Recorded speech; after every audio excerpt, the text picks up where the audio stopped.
అయితే తొక్కిసలాట జరగడంతో తాను షాక్ లో ఉన్నానని, ఒకరు చనిపోయారన్న విషయం తనకు మరుసటి ఉదయం వరకు కూడా తెలియదని అల్లు అర్జున్ చెప్పారు. అయితే రాత్రే ఆయనకు పోలీసులు ఆ విషయాన్ని ఇన్ఫార్మ్ చేశారు అని చెప్పారు ముఖ్యమంత్రి రేవంత్ రెడ్డి.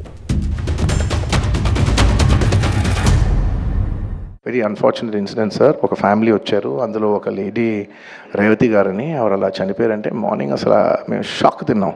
జెన్యున్లీ దాని గురించి నేను ఫాస్ట్గా రెస్పాండ్ అవుతానికి కూడా నాకు కొంచెం టైం పట్టింది సైకలాజికలీ. ఎందుకంటే కొన్ని ఇలాంటి జరిగినప్పుడు I would like to first stabilise. I like to take 7-8 hours 10 hours to just process it and then come back to the table. పోలీసులు వచ్చి ఏసీపీ వెళ్ళి చెప్పడానికి పోతే థియేటర్ సిబ్బంది లేదు హీరో దగ్గరికి వెళ్ళడానికి వీళ్ళేదని చాలాసేపు పోలీసులను కూడా హీరో దగ్గరికి పోనీయలేదు అధ్యక్ష, వాళ్ళ ప్రైవేట్ వీళ్ళు.